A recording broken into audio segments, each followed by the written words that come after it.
Inaprubahan na ngayon ng Land Transportation Franchising and Regulatory Board o LTFRB ang malawakang fare hike sa lahat ng uri ng pampublikong transportasyon at inaasang itong ipatutupad ngayong Huwebes. TJ Mendoza sa balita.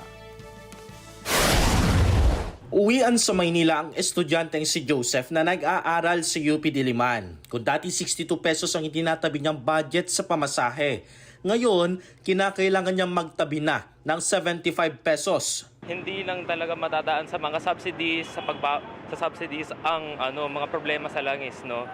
Although sinusuporta ko yung panawagan na kailangan talaga natin itanggal ang excise tax sa langis at ang VAT para mapababa ang presyo ng langis sa pangmadalian. Siyempre kailangan din natin isipan ang pangmatagalan, no. Ang reklamo ng estudyanteng si Joseph mukhang magkakatotoo na. Ngayong araw kasi nag-anunsyo na ang Land Transportation Franchising and Regulatory Board o ang LTFRB ng malawakang fare hike sa lahat ng uri ng land transportation na may average na 19% na pagtaas na inaasahang maipatutupad sa Huwebes. Ayon kay LTFRB Chair Vigor Mendoza, dumaan sa masusing pag-aaral at pagsusuri ng ahensya. Kasama ang Department of Transportation at Department of Economy, Planning and Development ang nasabing pagtaas ng pamasahe. Sa ilalim ng bagong fare matrix, magkakaroon ng pisong dagdag sa minimum fare ng mga tradisyonal na jeep. Mula 13 pesos ay magiging 14 na ito at 2 piso naman sa bawat kasunod na mga kilometro. Samantala, ang modern jeepneys ay may dagdag na 2 piso sa minimum fare. Mula 15 ay magiging 17.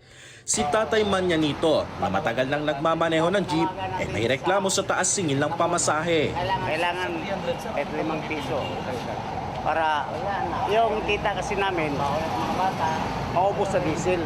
Wala, inuwi. Yung kagaya sa akin, 2 college ko ngayon nag-aral.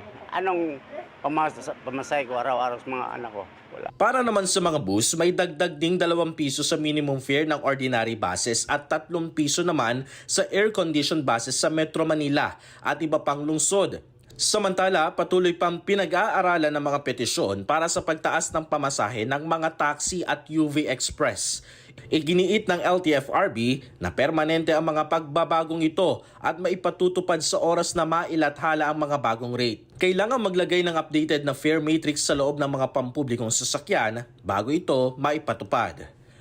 TJ Mendoza para sa Mata ng Agila. Matatag, matapang, matapat.